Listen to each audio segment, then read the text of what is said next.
as we go.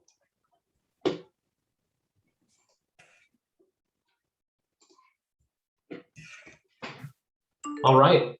Hi, everyone. Welcome to our monthly Sustain St. Paul membership meeting. Glad to have you here. If you've never been a part of one of our meetings before, we like to recite our mission statement briefly so that people know what the purpose of this organization is. Sustain St. Paul champions abundant housing, low carbon transportation, and sustainable land use in the city of St. Paul through political action, education, and advocacy.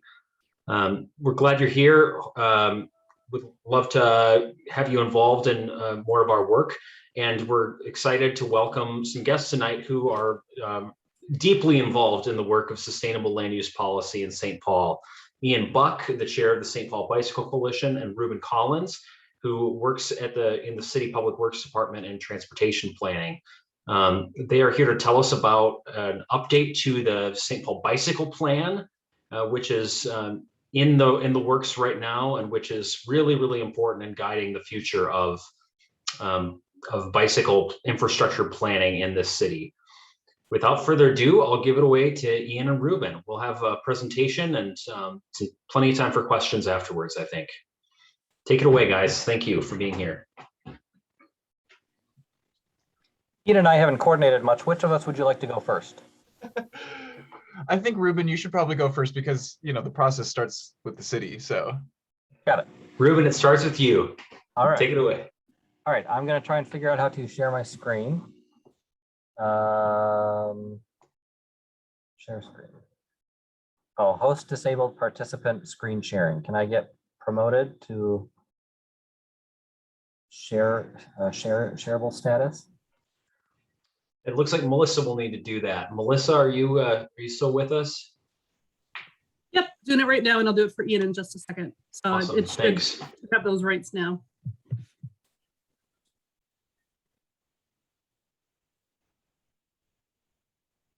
All right. You seeing my screen now?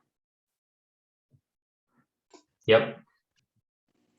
Yep. Great. Let me get situated here. All my windows in the right places. All right. All right. I have a presentation to run through real quick. My colleague, Jimmy Shoemaker, usually gives this presentation. He is the project manager for the update of the St. Paul Bicycle Plan project that we're working on right now. He couldn't be here tonight, so I'm kind of filling in for him. So I apologize if I kind of stumble over the slides a little bit. I'm not as familiar with the slides as my colleague would be. Feel free to stop me at any point in the presentation and ask questions, but just FYI, I'm not able to see any kind of chat boxes or raised hands or anything like that. So Melissa or Luke, feel free to interrupt me if we want to ask questions, or if you prefer to, I suppose I should ask, if you prefer to hold questions to the end, that's fine too. However you want to handle that. That sounds great. We'll interrupt if any pressing questions come up that could best be answered in the moment, and if not, then we'll wait till the end. Okay, super. All right, my name is Reuben Collins. I suppose I should introduce myself first. My name is Reuben Collins. I am the Transportation Planning Manager for the City of St. Paul Department of Public Works. I was the project manager for the original bike plan planning effort back when the first plan was adopted in 2015. And I'm, as I said earlier, I'm just kind of filling in here tonight for Jimmy, who is our project manager for this update to the bike plan. And the timeline, we are here. We are doing public outreach now. So happy that you guys have invited us to come to this meeting tonight. Jimmy is making the rounds to basically anyone and everyone who will listen to a presentation about the bike plan update. He is, I think he told me this afternoon, he is literally presenting to 3 other groups this evening, which is why he couldn't be here tonight. So we're doing the best we can to get the word out to anyone and everyone. If you know of some other group or individual or organization that would like to be up to speed on the update to the bike plan, please let us know, and we would love to reach out to them and connect with them. So we're doing outreach now through the beginning of November. over the winter and early spring, this process will go a little bit silent for a few months as we kind of work internally to do some do some updates to the map and process all of the feedback that we have heard through this engagement process. Then you'll hear again from us sometime late spring, early summer of next year, where we come out with some proposed actual draft recommendations for the bike plan that we would welcome some additional feedback on. The 2015 bicycle plan was a pretty important document in terms of development of a network of bike facilities. In 2015, when we developed the St. Paul bicycle plan, this was the first bike plan the city of St. Paul had ever developed. Certainly the first comprehensive citywide bike plan. That was adopted by council in 2015, but it really represents community engagement that we heard in 2011 through 2014. So that engagement is quite dated at this point. This bike plan has been updated a couple times, most recently in 2017. And one of the recommendations in the bike plan is that we should periodically update the bike plan. And so that's what this process now is all about. The bike plan has been extremely influential in how Public Works has done business. And I know a lot of you have been part of our kind of project delivery processes in the past, but anytime the city does a mill and overlay of a street or a street reconstruction, or there are new developments in the city, such as the Ford site or the Hillcrest or something like that, or other major projects like some of the large transit projects that are currently in the planning stages, the bike plan is kind of the go-to reference for what does this project mean for bikes. So it's really important that we get it right in this document. And you know, just to kind of say it plainly, if there are elements of a bike system or a bike network that are not identified in the St. Paul bike plan, they are unlikely to come to fruition. So it's important that we get everything out on the table and plan for the future here. This is figure 4 from our current adopted bike plan. If you've only ever seen one page of the bike plan, it's probably this page. Folks often don't know that the bike plan is actually a 100 plus long page document, but this map is the most important page on that plan. This is the map that shows two things, basically: where bike facilities plan to be in the future and what type of bike facilities are those. So the lines identify the alignments and the colors identify the bike facility types. And so when we created this plan in 2015, we had 4 different facility types. We had off-street paths, in-street bike lanes, bike boulevards, and what we called enhanced shared lane facilities. Those were the 4 basic categories or groupings of bike facilities that we created in 2015. And this is a reflection of what gets constructed as projects come through. We've made a lot of progress since 2015 on the bike network. We've added 67 miles of bike facilities since, and I don't think that number actually includes 2021. I think that's just through 2020. And this is inclusive of work that's done by our Parks Department, by Ramsey County, by Mndot, by the DNR.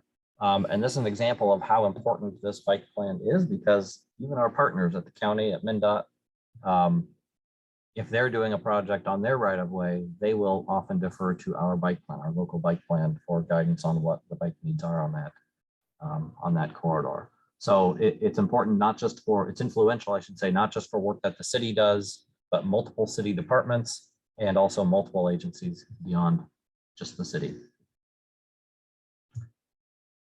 This is a map showing everything that we've constructed since 2015. This is a pretty impressive map. And I want to pause and say thank you to a lot of the folks on this call today. A lot of these lines, a lot of these facilities were constructed because of the work that you all have done, because of the advocacy work you all have done. So thank you for that. And I look forward to continuing the partnership tonight and into the future to make sure we continue to move forward at a very quick pace as we've done in the past. So this is all the bike facilities that have been constructed since the adoption of the bike plan. What this map is not showing is all of the bike facilities that already existed but were improved in one way or another. Also thanks to the bike plan. So there are some examples of bike lanes where the bike lanes already existed, but because of some of the priorities and policies established in the bike plan, we came in and, for example, added a striped buffer to that bike lane that gave the bicyclist a little bit more space and a little bit more comfortable ride. And all of the examples of those are not shown on this map. So that we've done even more great work than what this map is showing. We've made progress on a few key priorities. The St. Paul Grand Round, for example, Johnson Parkway, Wheelock Parkway, and Como Avenue are kind of three really high profile improvements. Those three by themselves represent an enormous investment and some really fantastic facilities. If you haven't been out to see them yet, those are three really great projects. We've made progress on the Capital City Bikeway in downtown on 10th Street, 9th Street, and Jackson Street. And that gets us to this map, which is our most current map of bike facilities that exist in the city today. So this is our current bike network, and we're pretty proud of this map, to be candid with you. There are clearly some gaps on here yet, but we are slowly filling the network in. Each project, bit by bit, project by project, the network is filling in to become a pretty well built out network of facilities. That being said, there's still a lot of work to be done. So it's time to update the bicycle plan. And here are some of the reasons why we're doing that update. Number one reason, the Climate Action Resilience Plan that was adopted by the City Council in 2019 directs city staff to update the bike plan. It was kind of brought forward through that process that a lot of the facilities that we have been constructing are not necessarily as effective as they could be at making people feel and actually be safe on St. Paul streets. And so the desire for more separation between bikes and cars is something we've heard continuously since 2015. And I would say the primary goal of this update to the bike plan is to improve some of the recommendations in the plan for additional separation between cars. I won't run through the rest of these lists. The rest of this list, I do want to highlight this second to last bullet here, which is to ensure that our bicycle goals aren't competing with our pedestrian goals. And this is something that is that I think is just really coming to light. In that if we think about a lot of our facilities are striped bike lanes in the street, and there have been some examples of projects where we have ended up widening the street to accommodate wider, better, safer bike facilities. But that is directly competing with our other desires to implement traffic calming through narrowing streets and to improve pedestrian safety by narrowing the width of streets. And so these two goals that we have of improving bicycle safety and comfort is in some ways competing with our goals for pedestrian safety and comfort in ways that they don't need to. They should not be competing with each other. But sometimes bike facilities in the street have that effect. Moving towards more separated facilities, we believe, is a way to resolve that conflict. This is a really important piece of guidance. This chart shown on the right here is from both the FHWA Bikeway Selection Guide and Mndot's Bike Facility Design Manual. This is a simple chart indicating what types of streets based on speeds and volumes should we expect to see separated bike facilities on. Simply put, our current bike plan is a little bit out of sync with this latest guidance from Mndot and the FHWA, and that's something we need to resolve through this bike plan update. So just to kind of spell this out, what this is saying is if you have a street with over 7,000 cars per day on it, regardless of the speed limit on that street, if you have 7,000 or more cars per day, you should be looking at separated bike facilities or shared use paths. And there are plenty of examples of existing and planned bike facilities in the city of St. Paul, where we are up in this area here of well above 7,000 cars per day, but our bike plan is still recommending bike lanes in this unseparated bike lanes in the street. So that's an issue we need to resolve. So what is a separated bike lane? This is a picture of Jackson Street. The FHWA defines it as an exclusive facility for bikes. So it's separate from the roadway and also separate from the sideway. And that's the key differentiation between a separated bike facility and a shared use path. is whether it is separate from a sidewalk. This is Como Avenue. It also is a separated bike lane because it's separated from the street by some sort of vertical element, and also separated horizontally from the cars. I'll say a little bit more about that in a moment, but it is also separate from pedestrians here. You can see the separated sidewalk as well. So this would be a separated bike lane. When we talk about horizontal and vertical separation of the bike facility, this is kind of what we're talking about. Horizontal separation is this green landscape boulevard space. The vertical separation in this case, in most cases, will be our kind of typical 6-inch tall curb. And so this is the type of horizontal and vertical separation we are looking for in bike facilities. We talk about interim facilities sometimes, and this is kind of the reality, and something we need to be careful about is the reality that separated bike facilities are generally way more expensive than unseparated striped bike lanes in the street. And that's something for us to be careful about as we go through this process. As much as we want separated facilities, recognizing that they are much more costly than the alternatives is something we need to be careful about, and careful that our desire for separation does not unexpectedly or unintendedly kind of price us out of being able to expand the bike network. So these are two examples of interim types of treatments with this kind of raised curb in the street on 10th Street on the picture on the right, or these delineators along Pelham on the left. These are lower cost than certainly full reconstruction or construction of a fully separated facility.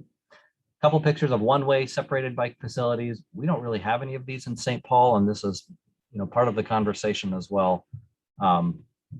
Certainly there are examples of them, but the kind of practical realities of the space that they require and the maintenance aspects of them make them a little bit more challenging.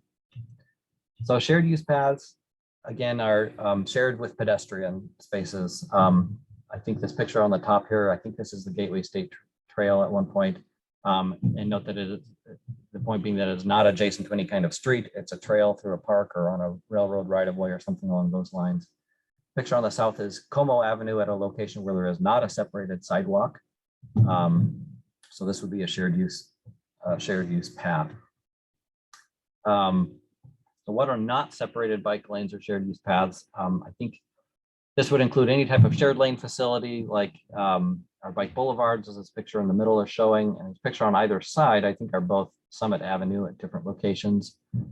And those are both pictures of bike facilities that do provide some horizontal separation from cars, but they don't provide any kind of vertical separation. There are no curbs, there are no delineators or anything of the sort to separate them, separate the facilities there. So which brings us back to this map and the gist of what this update is doing. There are a lot of lines on this map and plenty of lines to keep us busy building new bike facilities, for the next couple decades. This process is not really about adding new lines to the map or changing the location of the lines. What this process is about is potentially changing the color of the lines on this map and saying that some facilities that either exist today or are planned to be bike lanes in the street, we should be instead planning for them to be more separated bike lanes or shared use path facilities. So just kind of an example to conceptual imaginary street networks. What we might say is, street A was planned with a red line, which means bike lanes in the street. We might turn that line green through this process, which would tell us it should be a separated bike facility or an off-street path, for example. So what's being considered as part of this update? Again, we want to primarily, we're looking at changing the colors of these lines and kind of redefining what those colors mean in a way that pushes us towards more separated bike facilities. That gives us policy guidance for more separated bike facilities. We also want to identify the top priorities for building out the bike network. The 2015 plan really identified two top priorities. That was the St. Paul Grand Round and the Capitol City Bikeway. Those were the two priorities identified in the 2015 plan. We've made a lot of progress on both of those efforts. we're not done with either of them. There's still more work to do there, but we have made a lot of progress, enough to the point where we need to start asking beyond the Grand Round and beyond the Capital City Bikeway, what's the next horizon? What's the next big thing we should be working towards? What we're not considering through this bike plan update is completely rethinking the bike network. Again, there's a lot of lines on there already. If we missed certain elements, feel free to let us know that. If there are new lines we need to add, we can do that. But really, this is not about adding new lines to the map. It's about making sure we get what we need out of the existing lines on the map. I'm gonna, just in the sake of time, I'm gonna skip through that part. This is the website for the bike plan update. Please go to the website. There is a survey on that website. It is extremely helpful when people take the survey and provide feedback to the city as part of that survey. And that's your opportunity to tell us what your priorities are for the St. Paul Bike Network, and let us know the ways in which our current bike plan can be improved. So with that, thanks for your time. Happy to answer any questions and turn the time over to Ian. Thanks, Reuben. Yeah, and definitely worth noting that the survey in question is going to be closing soon. I believe November 5th is when, that's what the website says, for when the survey closes. So I think I saw a few questions in the chat here that we can probably address before I really start talking. Luke asked, what are some examples of corridors where the bike plan calls for bike infrastructure improvements on right-of-way that is managed by Mndot, Parks, Ramsey County, etc.? Yeah, I can think of a few off the top of my head that are near my house. We've got Pennsylvania Avenue is a Ramsey County road that the bike plan calls for an off-street path. Dale Street is a county road that the bike plan calls for in-street bike lanes. Snelling is a Mndot road that calls for in-street bike lanes. Yep, that's a great list. I asked that wondering how our advocacy landscape changes when we're dealing with Mndot or with Ramsey County. Who are we writing to and emailing and lobbying for these projects to happen? Yeah, I mean, I have been in like direct contact with, Ramsey County Public Works folks, and when asking them about specific corridors, the St. Paul Bike Plan gives me it's a thing that I can point to that like, hey, the city wants to prioritize bike lanes here. And more often than not, what I've heard is like, oh yeah. As soon as Pennsylvania Avenue is like up for reconstruction, we're definitely going to be putting a bike trail in there. And it's just a question of like, okay, when do the potholes get bad enough on Pennsylvania for them to like reconstruct it?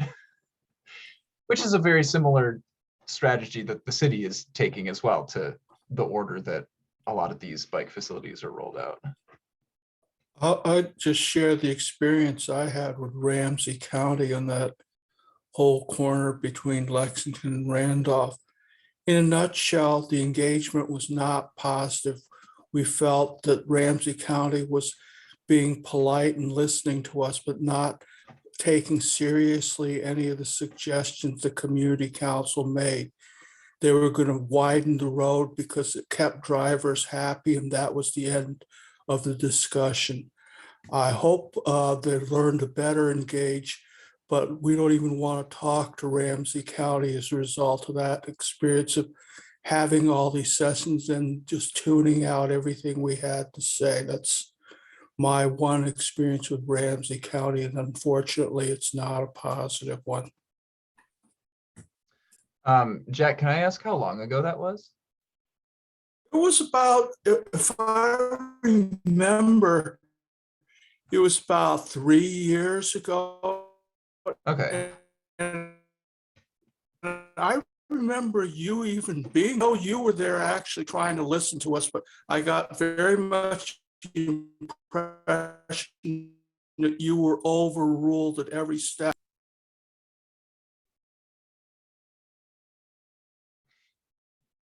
Yeah, I think I have noticed that. I think right around 3 years ago, we started to see priorities shifting at the county level in terms of their road reconstruction plans. And you know, my analysis of that is that it was really, you know, electing Trista to the county board that kind of was the catalyst for that shift.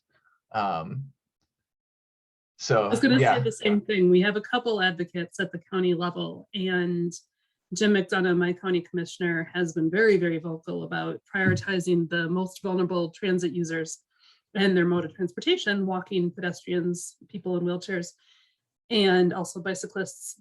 And I think Trista really picked up on that. Now, she does bike quite a bit. She has an e-bike. We've gone e-biking together. But I think that message is finally getting out to more county officials. And we do have a new newish Parks and Rec director as well at the county level. And he's very open to listening to these issues as well. So let's use our voice and definitely work with those that already align with us and maybe utilize their names and their efforts to get more people to be on our side. yeah, and like more recent public engagement processes that the county has put on, like, you know, when they started doing their visioning process for Rice Street, you know, like even we on the bicycle coalition, like asking for like bike lanes on Rice Street was seemed like so far unattainable that we were just like, we weren't even gonna really try for that one. And then like county staff came out with like 3 out of the 4 options that they have just have like separated bikeways on Rice Street. And it's like, oh, this could immediately go from like one of the worst places in the city to bike on to being like a really pleasant street. So yeah, elections matter. In Fairness County, I did attend Jimmy's presentation with Ramsey County at the Mac Groveland Community Council. It was about 2 months ago from the transportation meeting. And Ramsey County did seem very, very serious in trying to integrate with the city. The one message I had for Bob of leading transit with the bicycle plan, it's like when you come from transportation, there's multimodal. You don't assume that one person's going to bicycle all the way from point A to point B. You get on a bus, take the bus, and then take your bike and ride is a mode that, you know, we don't acknowledge or talk about very much, yet it's very real for the people who do that.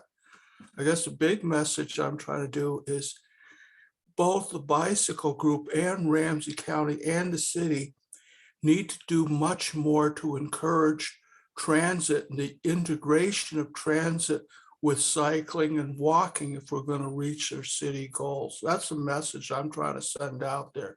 Historically, everyone ignores transit as though only poor people use it. And shame on you if you have to use the bus. We got to change that attitude.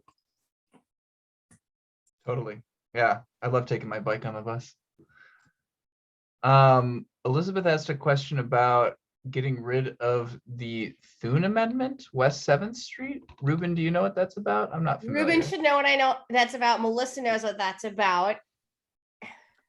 There's one, on West 7th, there's one line on the map on figure 4 that it's on West 7th Street, and it calls for consideration of shared lanes on West 7th Street. And that was a very late addition to the 2015 plan as motioned by then council member Thune. So that recommendation for West 7th Street is very unique, and the bike plan, it's the only street that has a recommendation of that sort. And I would say, yes, this is an opportunity to rethink that. Exactly what to do about that is what we would like some feedback on. It wasn't there, Reuben, something in there about, didn't he stick something in there, if I'm remembering correctly, about not studying things, like not even being allowed to study things on West 7th? Well, the text just says something like, Mhm.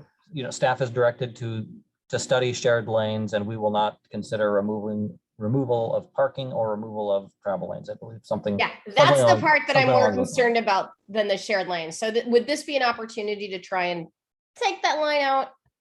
This is an opportunity to change that aspect of the bike plan. I think what to do differently. I mean, Yeah. the reason, the part of the context of why West 7th was unique is because it's a unique street and there are a lot of competing objectives on that corridor. So I don't know that there's an easy solution of what to do Right. about West 7th in the bike plan, but yes, this is an opportunity to. Okay, thank you.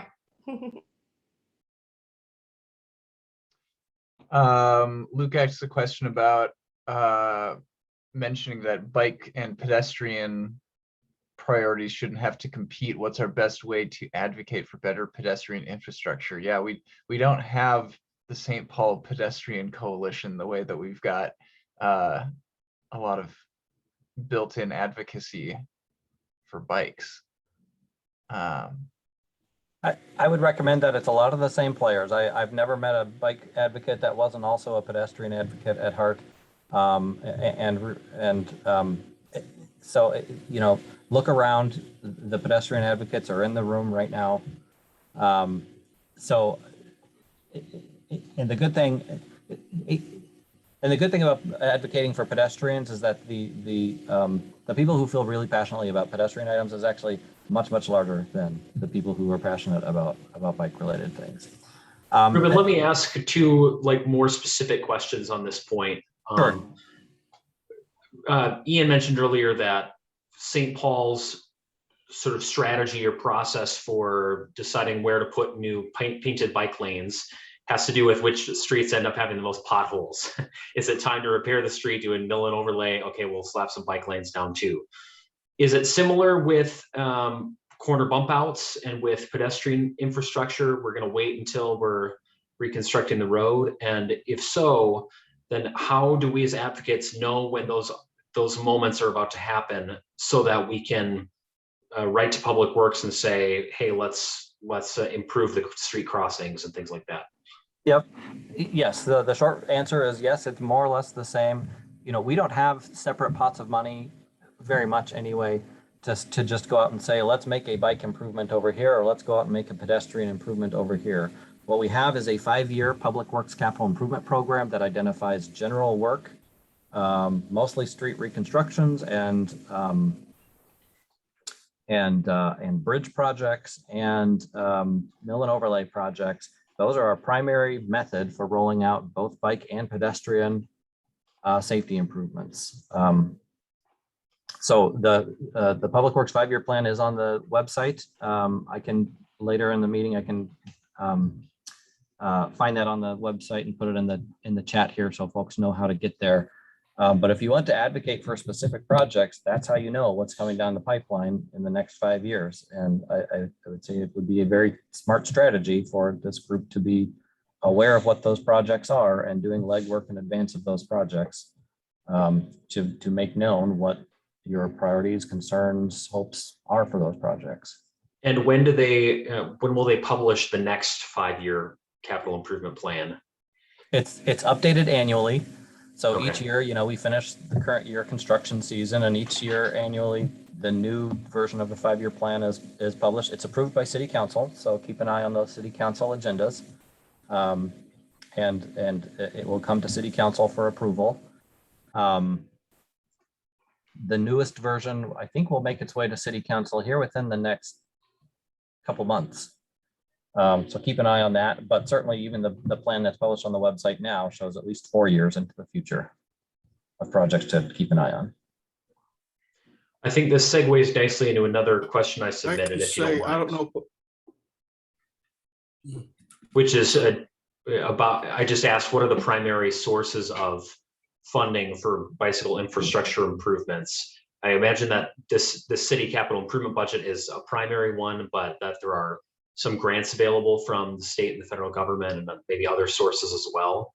Can you tell us a little bit about those and if there's room for us to help attract funding or to advocate for it or things like that? So the city has several different pots of money that we use to do general work in the public right of way. A lot of our street reconstructions are funded through what we call street reconstruction bonds. The other method we use is what we call our state aid funding. That's money we get from the state of Minnesota. We can only spend that money on streets that have been designated as state aid streets, which is most of the larger collector and arterials throughout the city, but probably does not include most of the residential local streets throughout the city. The third primary source of funding is what we call the CIB process, and that is some kind of local general fund dollars that get applied to capital projects each year. That's the majority of our funding. A lot of the progress we have made over the past 5+ years has been through federal funding. And this is really important, and St. Paul is really well positioned to compete for federal funding. So the Metropolitan Council oversees funding that is distributed from the Federal Highway Administration. They do a regional solicitation every 2 years. Any agency in the 7-county metro can apply for those funds. And there are different funding categories. You can apply for street reconstruction or for modernization. There's a transit category. The ones that the city is really well positioned to compete on and that we've been extremely successful with in the past, the 3 pots are safe routes to school, pedestrian improvements, which is in St. Paul, we've mostly used this for sidewalk infill projects, and then the bikeways category. We are exceptionally well positioned in all 3 of those categories, just based on the density of St. Paul. Can you say those again, please? Safe routes to school. Safe routes to school, pedestrian facilities, and bicycle okay. and trail facilities. Those are the 3.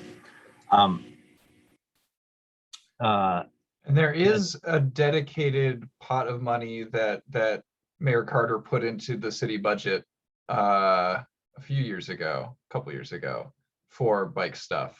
It's a pretty small pot of money, and a good chunk of it is now tied up in Ide Mill Road Trail.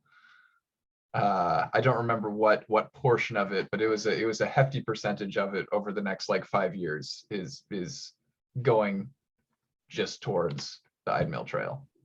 That's true. The number fluctuates year to year. Right now, it is ranging anywhere from $100,000 to a couple $100,000 a year, which is certainly better than nothing. But if we're talking about trying to build a separated bike lane, a couple $100,000 does not go very far.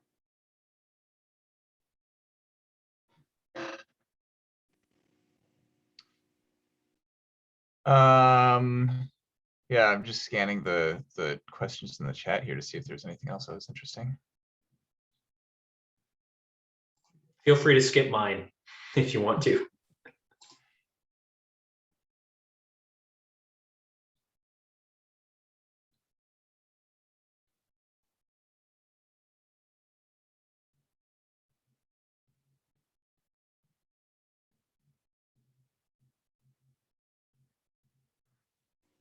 I want to touch on this one, Luke. This question you wrote here: are there some arterial streets in St. Paul where the road width is too narrow to accommodate a separated bike path and 2 lanes for cars?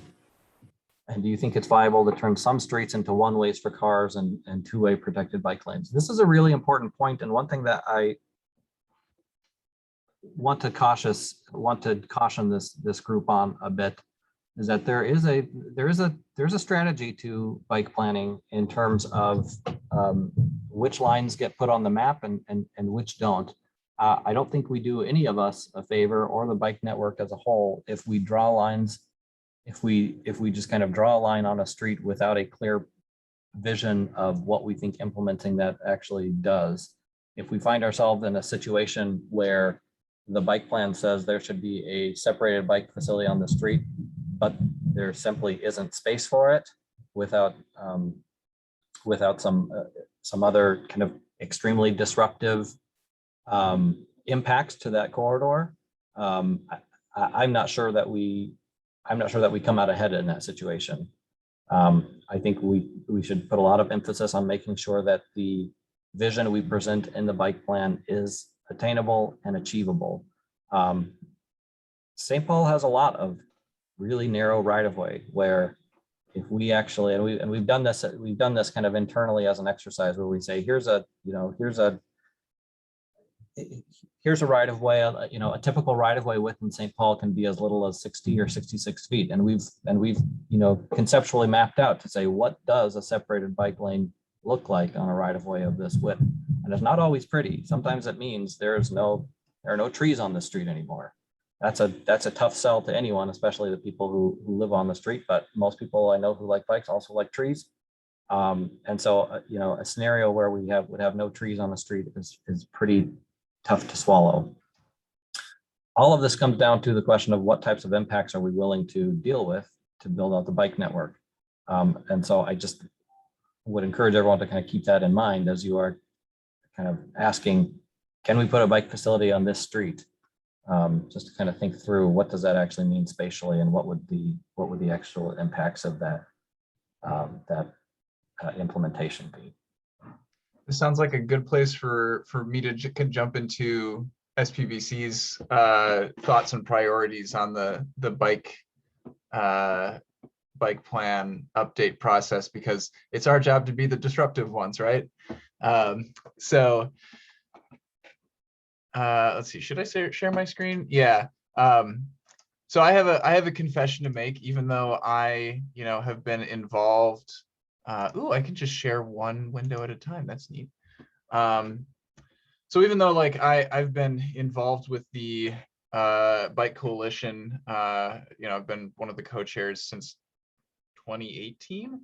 I was one of those folks who only ever had looked at figure 4 of the bike plan, and I had never really read the whole thing. So when I found out that we were going to be updating the bike plan, I went and read the whole 100+ pages. If you're in the right mood, it's a good read, but you do have to be kind of think what you have to want to think about these things ahead of time.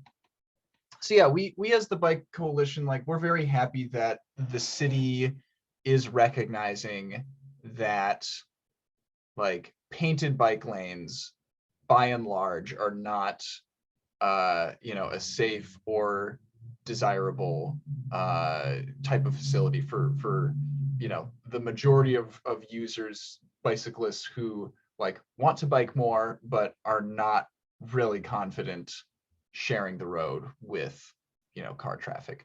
So we're very we're happy that we're not going to have to push really hard for the city to recognize that a lot of these red lines should become green lines in the next iteration of the bike plan. I'm also, very interested to see, we've got a lot of purple lines here, the, bike boulevards. I have found that bike boulevards can be a very comfortable facility for a lot of users, provided that they come with actual physical traffic calming, So Charles Avenue is one of my favorites in the city because there will be more traffic circles on it in the future, but the crossings at Dale Street and at Lexington and at Snelling, they discourage drivers from using it as a throughway, whereas bicyclists can use that as a refuge to get through. So those are the types of changes that SPVC is hoping to see. And that the city, it seems like the city is already kind of on that trajectory. So we're very happy about that.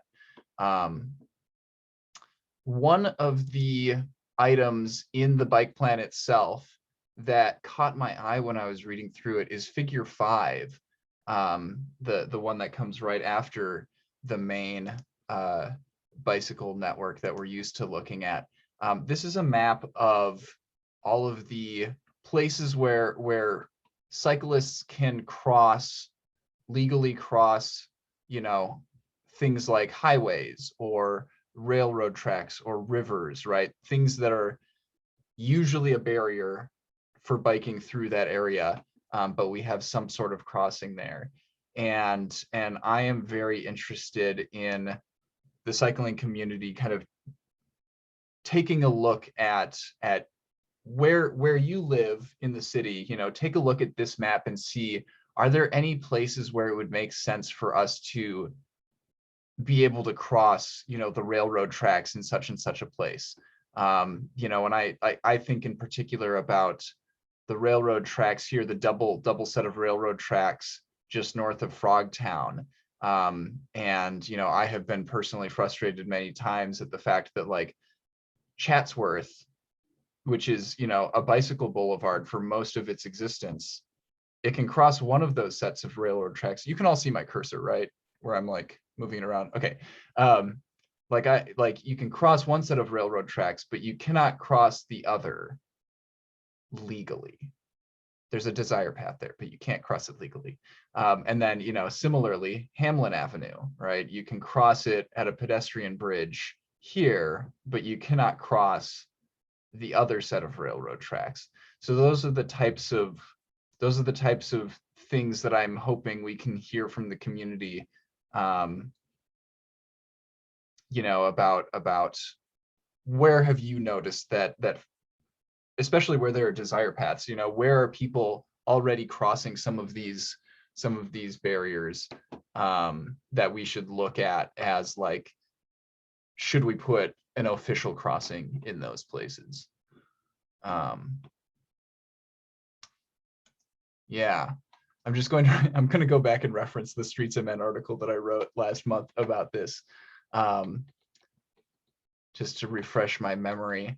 Yeah, updating route alignments. So this really ties into what Reuben was saying about, you know, we want to make sure that we're advocating for things that are feasibly going to happen. I'm aware of a few places where, like, the bike plan currently has lines that just go through things that it does not make sense to go through. So this one in particular that's in between, so this is like University Avenue here, right? This is the interstate, and we have a proposed bike lane that goes through, you know, Fuller, Shields, the soccer stadiums here, Cub Foods is in this area, right? We've got Target, and in theory, we're going to be getting a bike lane that goes through all of this. And there's, you know, there's constantly more and more stuff getting constructed in those areas, and it becomes less and less likely that there would ever be able to be a bike lane through there. So those, like this, for example, I would not be surprised. Actually, I think we should probably remove that from the bike plan and replace it with some other east-west corridor in that area, you know, whether that be like adding more stuff to St. Anthony Avenue, right? Because we already have some like two-way bike facilities over on the western side of, or the western portion of St. Anthony Avenue, or, you know, University itself. Those are the kinds of things also that, you know, I would love for people to like take a look at the bike plan and like really get into like, what are the things in your neighborhood, like your local knowledge. Does it seem like there are any of these that just don't make any sense that we would need to rethink? Yeah, and I know that Reuben also just talked about the fact that, you know, we're not going to be rewriting the whole bike plan, but I do want to make sure that we're taking like a holistic approach to, you know, how can we like leverage the bike plan to be able to make cycling better in the city. You know, a lack of safe facilities for riding on is definitely one big barrier that people have to being able to bike more. But there are a lot of others as well, you know, things like snow clearance, right? If our wonderful bike facilities are not available year round, then they're not all that useful. Things like detours, right? When a bike facility needs to be closed, what happens? How are bicyclists guided around that closure? I would love to see, some detailed, I guess they wouldn't be policies in the bike plan, but guidance in the bike plan for how those kinds of situations are handled in our city. There is already language in there about bike parking,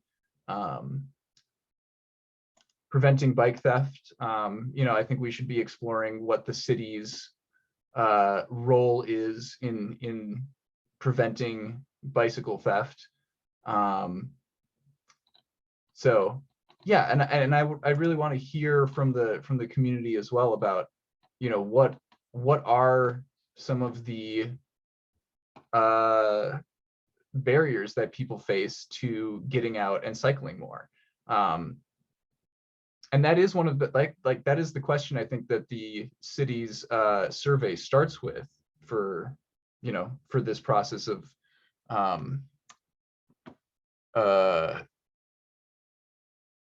amending the bike plan, of revising the bike plan.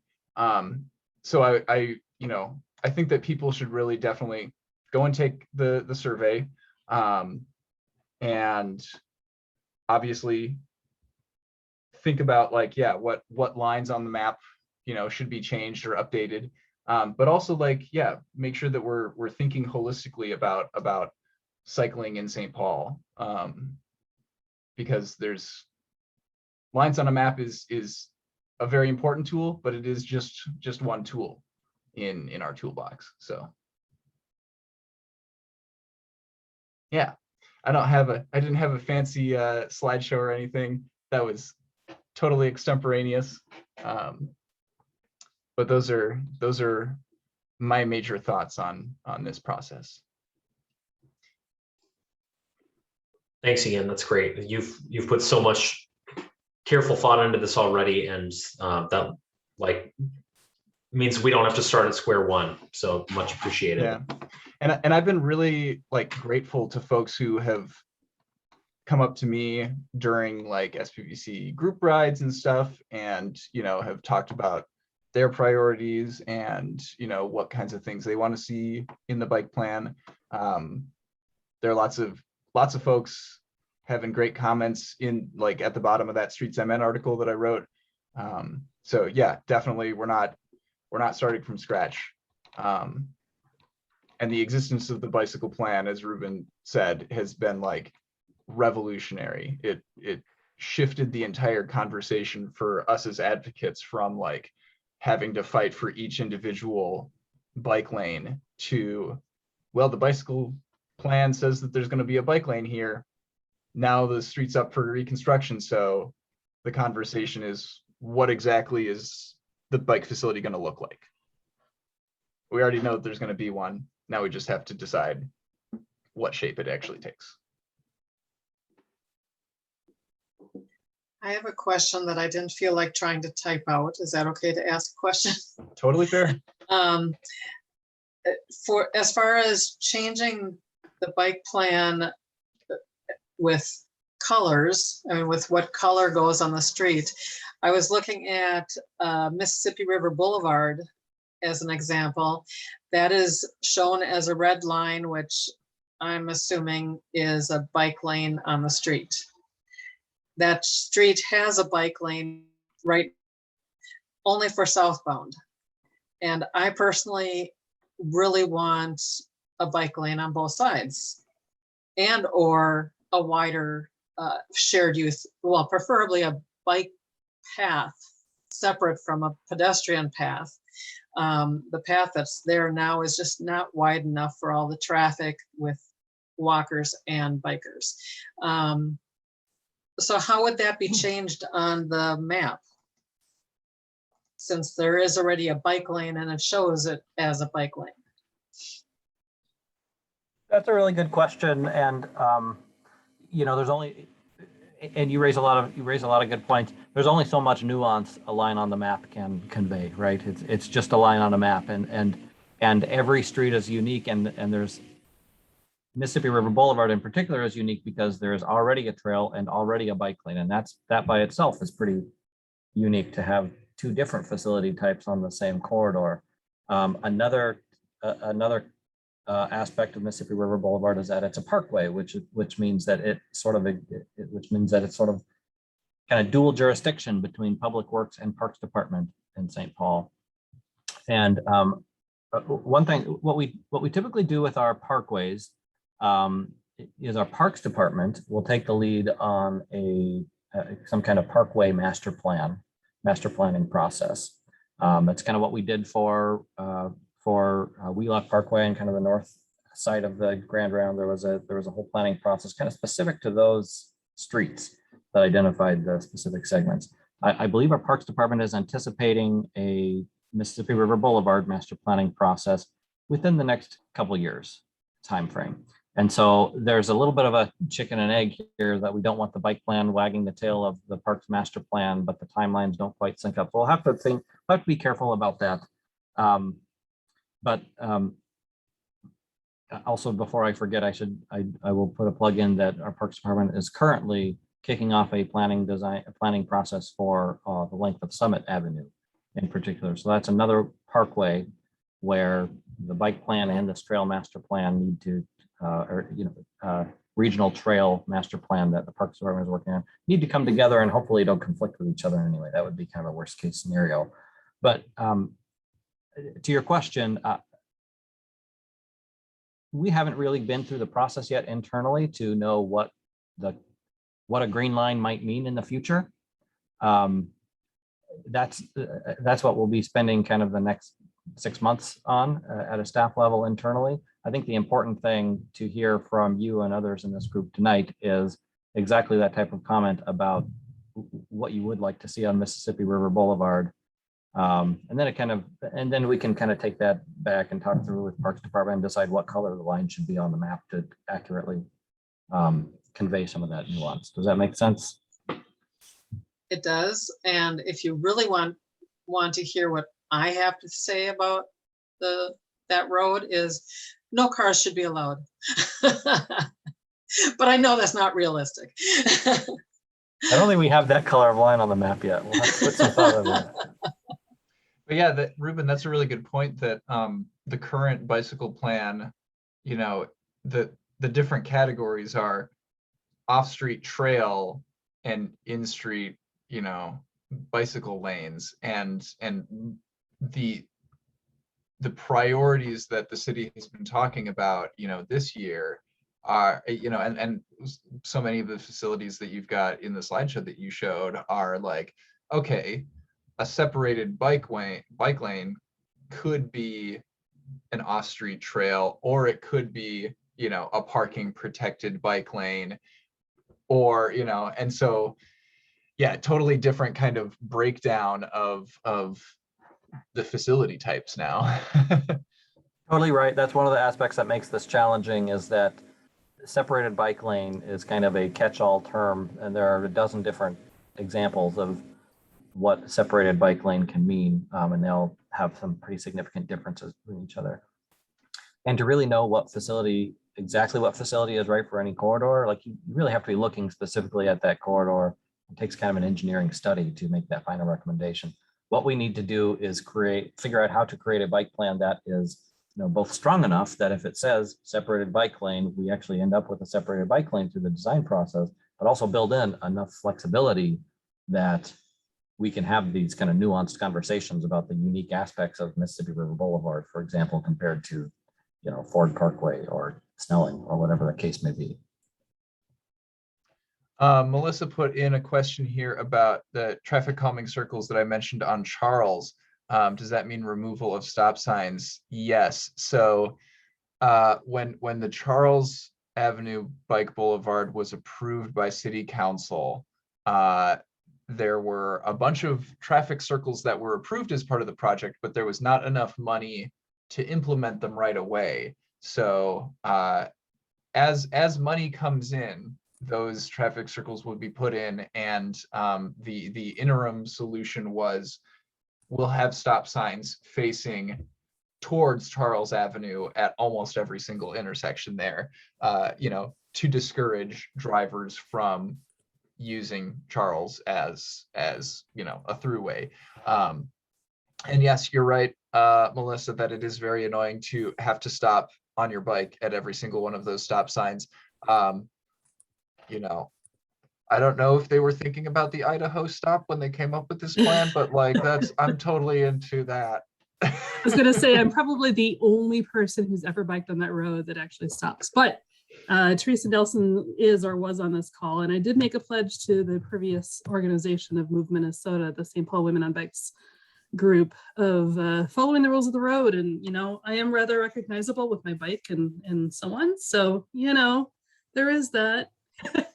Yeah, I won't confess to anything specific, but I am the king of the mountain on the Strava segment between Lexington and Victoria on Charles. And there's a reason for that. It's all good. We're not here to judge. I mean, besides ourselves, that is. Luke mentions the Idemill Trail wanting more opportunities across the railroad tracks. Yeah, that would be the railroad tracks just to the east of Idemill Trail, I assume. That's a challenging one. I have a question that I'd like someone to talk about. Yesterday, I was in the community council, Matt Groveland. They talked about, enhanced mill and overlay between, I think it was Lexington and Victoria next year. I remember last year we sat through a discussion on Summit Avenue having to do with the reconstruction of the railroad bridge. And now I'm hearing there's a longer term plan for Summit Avenue. I guess I'm trying to reconcile the piecemeal approach that, that our account versus a planned approach for bicycle paths, and wondering, I understand why you have to, do things in coordination, but it makes it difficult to do a long-run plan with, while this year it's Ide Mill, next year it's Victoria. How do you do a long-term plan on a very important street when it's so far what we've seen is piecemeal? I don't know how we can address or get a better handle on it moving forward, but I'd like some comment, because I'm dealing with this right now. What we're being asked, what position do you want to take on this section of Ide Mill, on this section of Summit? That's literally what we're being asked to do. Anything that help clarify would be useful. Thank you.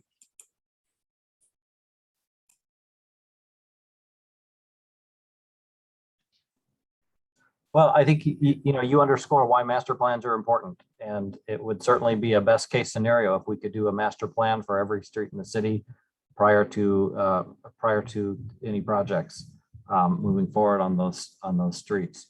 The reality of our funding streams and our project timelines is we don't always have the opportunity to do that. And I agree that's not ideal, but that's just kind of the reality of how our system works. I think the good thing is that we are currently in process of doing a Summit master plan, specifically for the reason that you mentioned, so that we can ensure that any additional projects that move forward on Summit are informed by that master plan.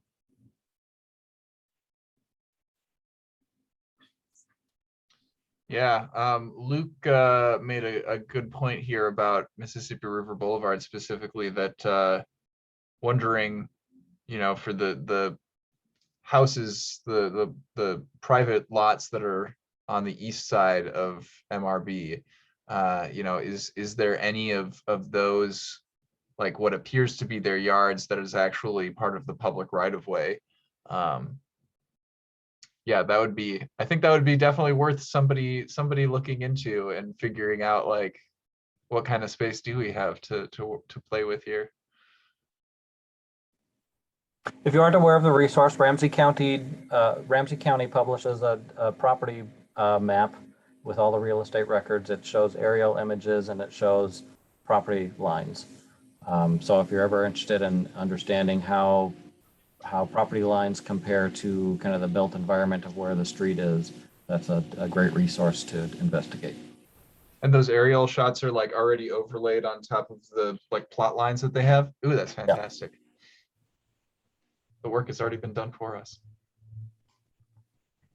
Reuben, you described earlier how difficult it, or like how important it is for a group like ours to strategize about what we advocate for, because ultimately there's only so many resources to go around, and if we spend it all on one protected bike lane that's really expensive, then we don't have money to build out the rest of the bike network.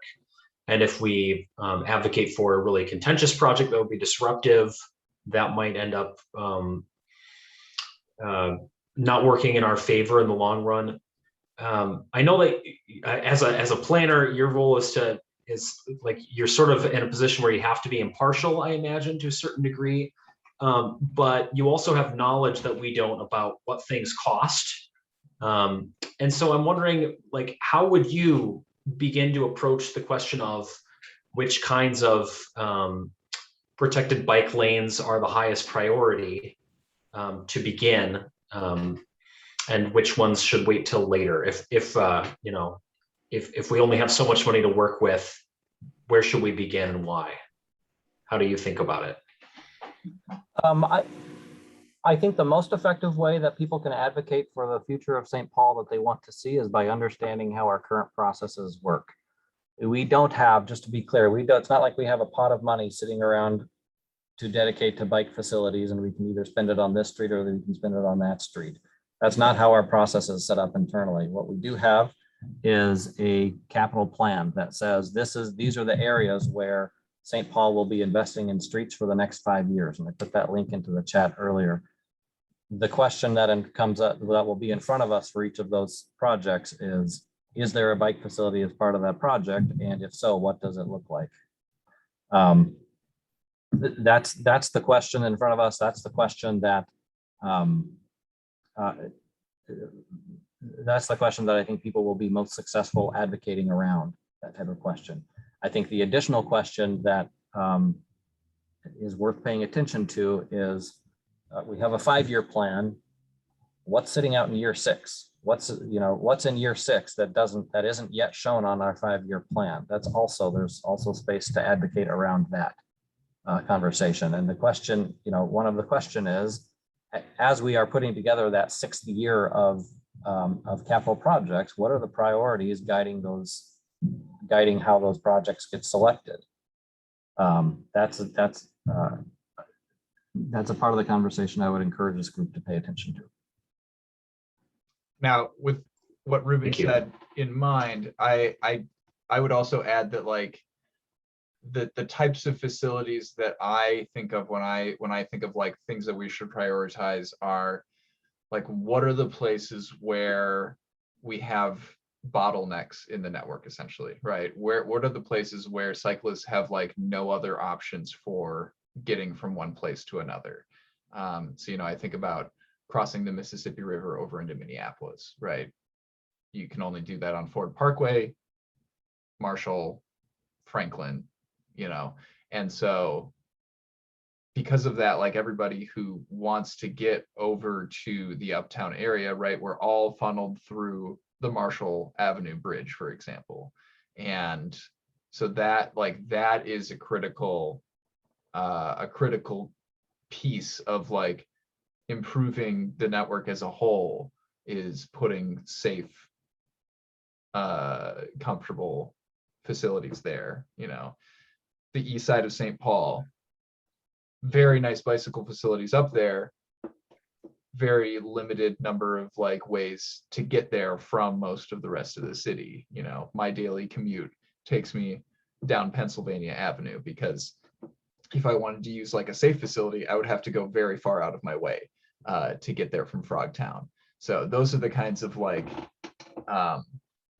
those are the places where I would prioritize like putting comfortable, safe facilities. Yeah, Kevin's got a hand up. Yeah, thanks, Ian. So kind of along those lines, I advocate for fewer, better facilities, the kind that make people feel very comfortable and look at doing them in significant trunk areas. I think some of the crossings that I think it was Melissa pointed out there. I think those are valuable points. So I think generally to try to convert more people to the mode of cycling, I think it's important to make sure it's accessible for people of all ages and abilities. And I think like painted lines on the road just don't do that for enough people. I think those of us who do bike regularly probably already feel comfortable in those types of facilities. And if they weren't there, we'd probably find our own way around anyway. But what I really value is like really robust trunk type facilities. The Capital City Bikeway is an outstanding example. I love what we've done on Pelham, especially now with the new kind of tabled entries. I don't know what to call those exactly, but I think those are excellent facilities. I'd love to see more of that on major routes like Summit Avenue. I think that's how we would really convert the most people. Plus, when you funnel a lot of users onto those, I think people see the activity and it kind of promotes the use of those facilities even more. It becomes kind of self-sustaining, and then it's easier to make the case to spread it out elsewhere. And the last thing is I feel like part of that is high quality diverters to keep traffic off some of those bike boulevards. I like how Charles has fingers that you can use to cross that were cited earlier. I know we've had plans for those in the past, like on the Jefferson Bikeway, and they got nixed, I think, due to litigation. And I think, unfortunately, those types of pretty small changes kind of put the nail in the coffin of some of these nice facilities that we had funded and ended up being probably a little bit less than what we had envisioned. Something that Kevin just mentioned made me think of something that I actually wanted to ask you, Reuben. Tabled crossings and things like that, right? The city has been implementing those in some of our flagship bicycle facilities.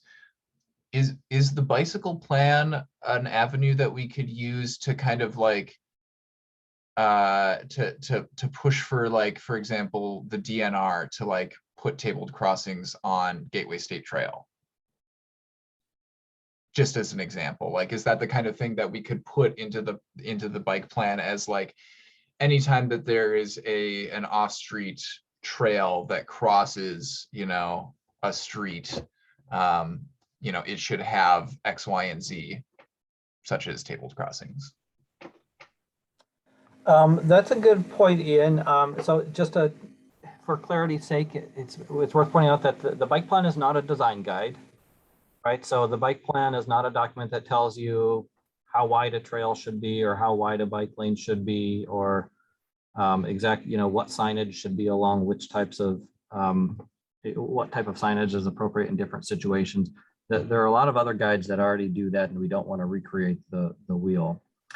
What the bike plan is an opportunity for us to make kind of broad policy statements, such as, when building off-street trails, prioritize crossings of side streets, for example, in ways that are, not quite specific. And we have flexibility in terms of how specific we want to get in a master plan, but we do need to keep in mind that this is intended to be a really broad, high-level policy guidance statement for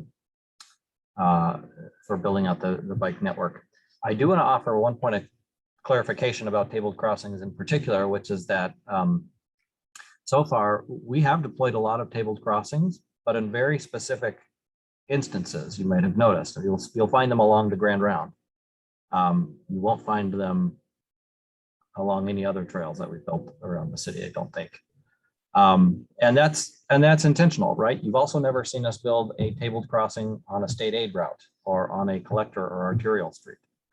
And so, just to be clear, it is not when you talk about advocating other agencies, just want to be clear that it's not necessarily a given that any trails that St. Paul develops will continue to use tabled crossings. And if those types of treatments are important, that's something that we need to hear more feedback on from users.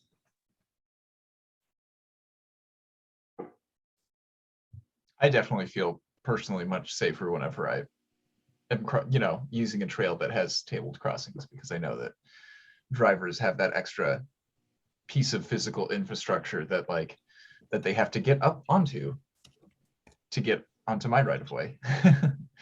Oh, Sean asks, what is a table crossing? That's a great question. Maybe I should pull up. Oh, it's probably not on Google Street View yet because they're like brand new. But it's when a bicycle trail that's like off street, so it's got that vertical separation, when it is going to cross a side street, for example, right? What you typically think of is, okay, I'm going to have to go down a curb cut to get to the street level and then go across the street and then come back up on a curb cut on the other side. A table crossing reverses that interaction, right? So I, as the cyclist, I get to travel along on the same, here we go, Ruben's got a picture.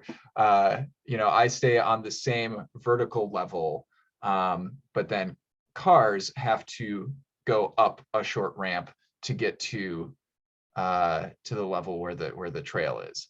And a lot of times, usually they have like a kind of a painted white arrow, in the direction that cars will be going to get up to the trail level as they're crossing it. I don't see those in this picture, but you typically see those. Yeah. So it's not a speed bump, but it's it's a very gentle kind of, they have to go up and over this thing.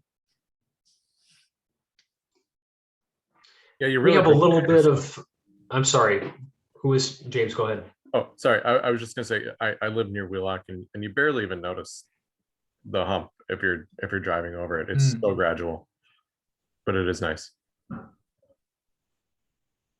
We have a few updates to give before our meeting ends at 8 o'clock.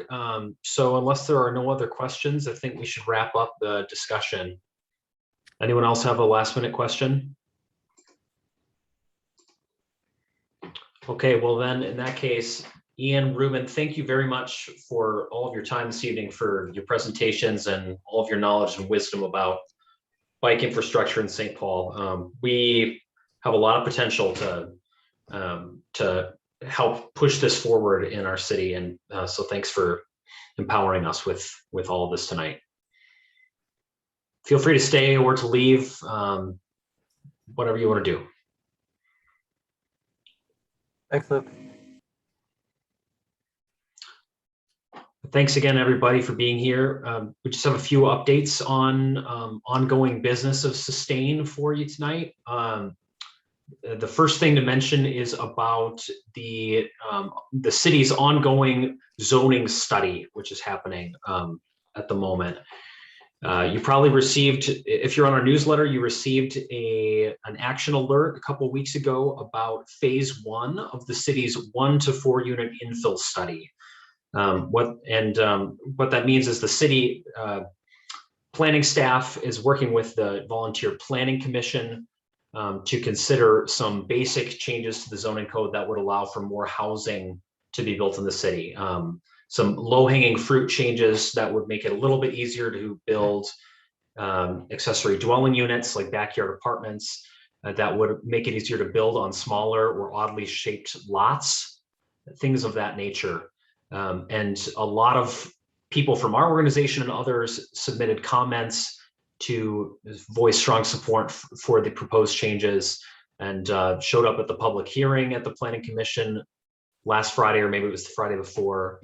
So thanks to everybody who submitted comments.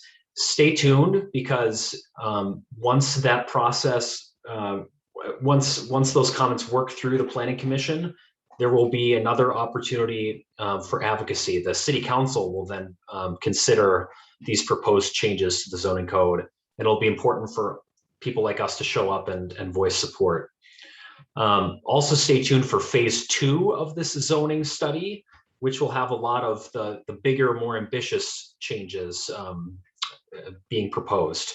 Less the low-hanging fruit and more like, how can we allow duplexes everywhere in the city instead of 80% of the city being zoned only for single family homes.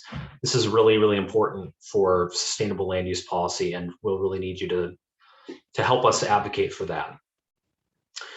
The other big update is about the rethinking I-94 process. I always want to say reclaiming I-94 because that's how I think about it in my head. And that's, I think, how we should be thinking about it as a group. You may remember a few months ago, Pat Thompson, one of our members, came on and told us a little bit about this needs and what's it called?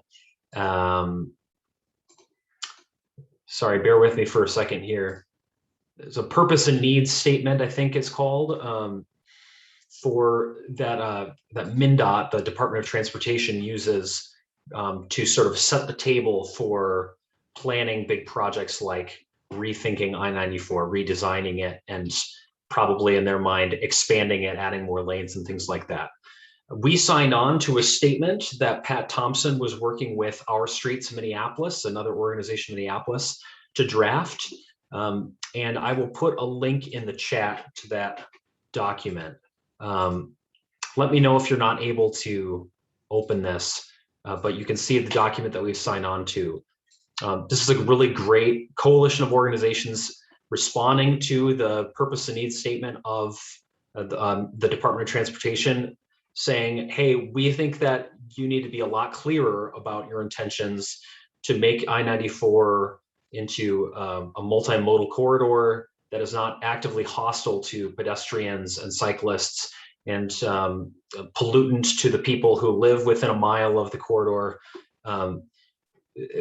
This document, this response is intended to challenge the Department of Transportation to actually rethink I-94 in a way that reflects our climate goals, our equity goals, and various other needs as communities along the highway. There's going to be opportunities for us to advocate and to spread the word and to amplify this message. And our friends at Our Streets Minneapolis have created a like a social media kit and some other materials for us to use to do that advocacy. It would be great if we could have an action squad within Sustain St. Paul that's sort of taking the lead on that advocacy, so that we can really be great partners with those other organizations. You can expect to see an email or a mention about this in our next newsletter, maybe an action alert inviting your help on that. Does anyone else have an update they'd like to share? Those are the two things that come to mind for me, but I'm probably forgetting something.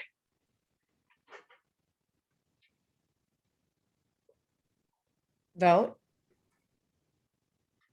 Great. Don't forget to vote. Go vote.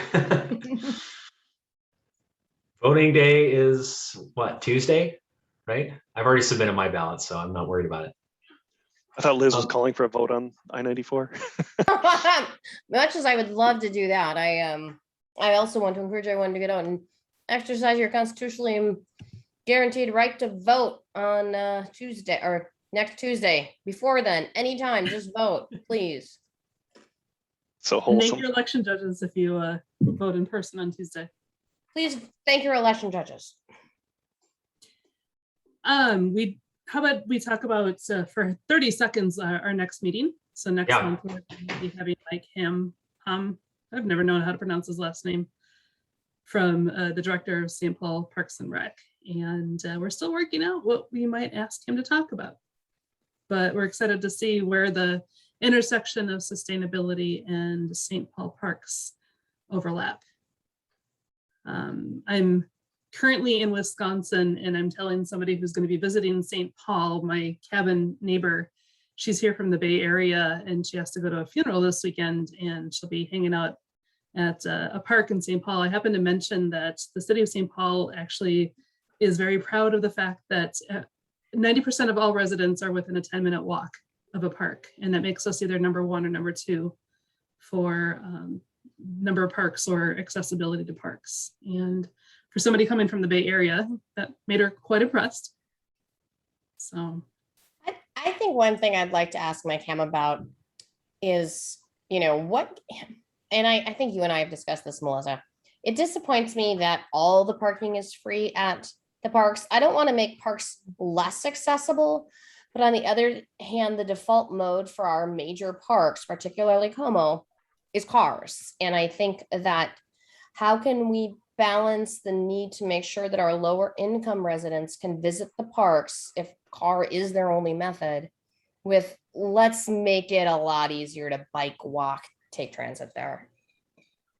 Right. It's not dissimilar to encouraging people to park in parking ramps if they're going to stay in, for example, downtown for a long period of time, versus making the meters a little bit more easy to access, but a little bit more expensive. So I see your point where, you know, there is an incentive or disincentive to visit an area that is so popular, everybody goes to, that nobody goes there anymore. So yeah, that's an interesting point. And obviously we have examples to our sister city to the west of us that charge for parking and don't seem to hurt the visitor numbers.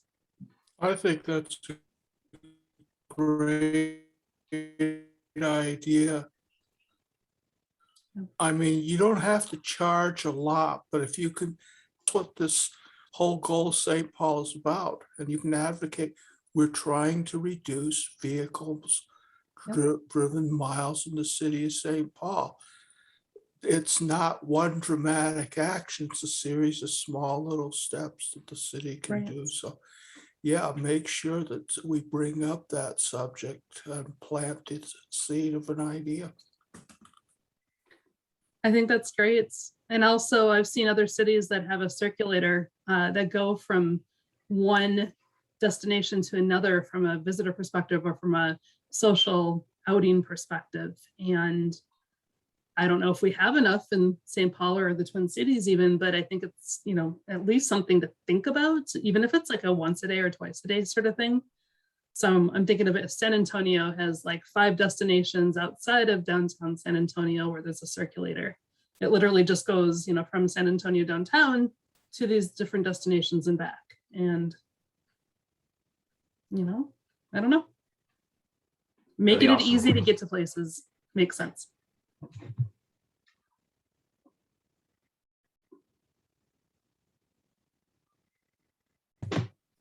Go ahead, Luke, if you wanted to say something. No, I'm still collecting my thoughts.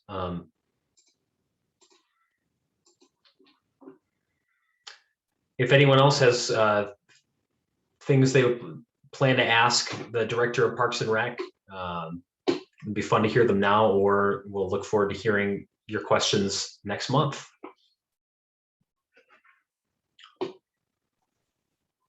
Legalize drinking in parks. Great contribution, Sean. I love it. We should do that. Everyone, thanks for being here tonight. Good to see you, and we'll see you at the end of November for our next meeting. Thank you. Take care. Have a good night.